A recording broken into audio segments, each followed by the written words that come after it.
Hey, Organic Chemistry 2330. Today we're going to do Chapter 16, Organic Polymer Chemistry. This is 3 videos. One is going to be an introduction to polymer chemistry. The second is going to be step growth polymerization. And the third is going to be chain growth polymerization. So let me start you off with the introduction of polymer chemistry. Okay. So basically a polymer is a very big molecule, and typically it has the same repeat unit over and over and over again. So you can think about it, a monomer is one unit of that repeat, and then a polymer is many units of that repeat.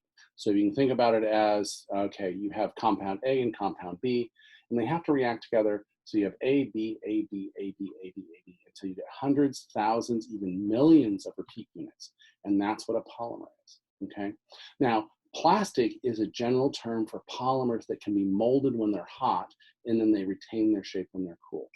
And within polymer chemistry, we have 2 basic types of polymers. One is called a thermoplastic, one that can be melted, molded, and then melted and molded again, okay? So then we call those thermoplastics. And then we have what we call thermoset, meaning it can be heated and molded once, okay? So if you think about thermoplastic, think about something like a polymer bottle. We can remelt that and reuse it again and again, where a thermoset is more like a cyanoacrylate glue or epoxy, where once it sets up, we can never use it again, okay? So the general concept in our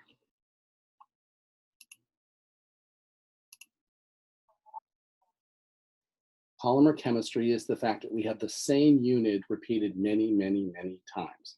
And so when we talk about that, we typically do is we use the unit that is repeating, and we use the little term M to say that there is that many units in the average number of polymer chains. So we call that the average degree of polymerization.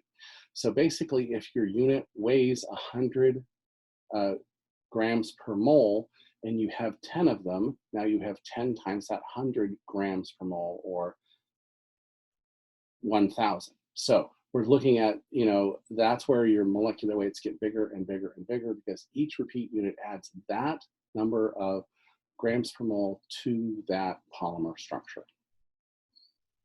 Okay. When we name polymers, polymers are fairly interesting in the fact that when we take the unit we actually polymerize, and then we put the word poly in front of it. Instead of saying it's a di something or a tri something, we have too many units to count, and so we call it a poly something, okay? So for example, one of the things we learned about in our benzene chapter is the fact that this compound right here is called styrene. And so when we make a polymer out of it, it's called polystyrene, okay? This unit right here, this is a chloride on a ethylene group, and the common name for that is called vinyl chloride. And so that when we do that, we call it polyvinyl chloride. And you may know this as PVC, which is used in plumbing pipe, and as well as some of the flexible tubings we have. Okay, so within polymer chemistry, we initially think of it as a straight chain of unit, unit, unit, unit, unit, but polymer chemistry is not limited to that. What it can have is it can have units, and then you can have a third functionality that makes it branch off in another direction.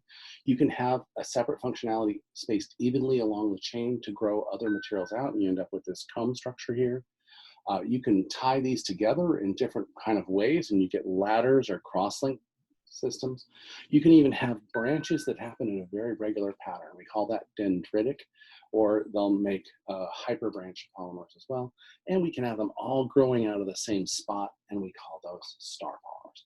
So you're only limited by the type of monomer you use and how these architectures are. And so there's a wide variety of these found all over polymer chemistry. Okay, so one of the other things about the morphology, besides having the different connections, is that we can have them be crystalline or be amorphous. If we have crystalline domains, that means that the chains of the polymers are actually linking up and stacking next to each other, either with van der Waals forces or hydrogen bonding, to allow these to become ordered. And those become what we call crystalline domains, okay? Or if they don't, if they're kind of all mixed up together and they don't form these kind of hydrogen bonds or van der Waals bonds, we call those amorphous domains or non-crystalline domains. Okay. The interesting thing is that when you have these high degrees of crystallinity, you tend to scatter light, which means that a highly crystalline polymer has usually is opaque. You cannot see through it. If you think about a polyethylene bag that you have in the grocery store, you can't see through those because they are have a lot of crystalline domains in them. But if you think about the glasses, your safety glasses you will, which are polycarbonate, they have very few crystalline domains, and therefore we can see through them. So in polymer chemistry, crystal clear is an oxymoron because crystals make things opaque. No crystals make things clear. Okay, so for highly crystalline domains, they actually increase the strength as well. So in amorphous polymers, they tend to be more rubbery and more flexible because they don't have those crystalline domains adding additional strength. And so they can be more stretched and pulled and moved. Now, these amorphous polymers also have what we call a glass transition chain. What that means is that the polymer is set so that the chains themselves kind of can move as a group here, but they don't slip across each other. And we call that the glassy domain. So it is where the polymers are kind of not moving against each other, but can move, and they tend to be flexible. Once we pass this transition of the glass transition temperature, we go from this hard thing where they all move together to where they start to slip across each other. And that becomes much more rubbery and much more flexible.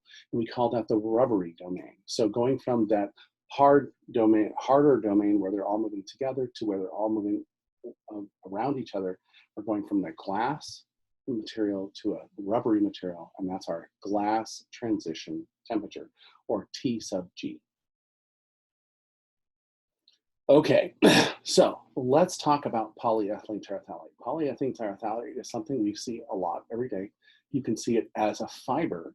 When it's out as a fiber, it's called Dacron, is a polyester fiber that's used in clothes. And what that is that's where they take it and stretch it out into a fiber. When they stretch it out, it creates highly crystalline domains, and you cannot see through that fiber. That fiber is opaque, okay? And what's also about that fiber is because it's made into these crystalline domains, it's very tough. It's very hard to pull these fibers apart. They're very, very durable, okay? Now, let's take another form of polyethylene, and let's say it is not crystalline, and we call that, and we pull that into a film. This is mylar.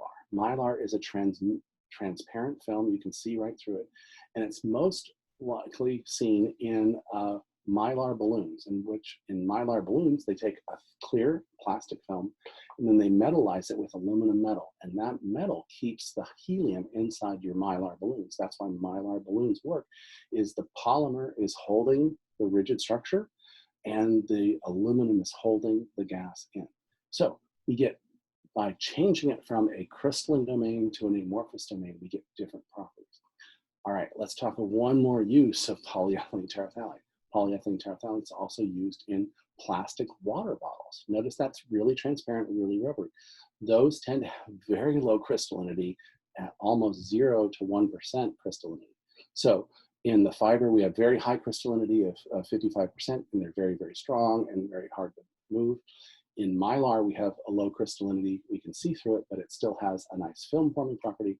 And in plastic bottles, they have very low crystallinity, and we have a plastic rubberiness to it. Okay.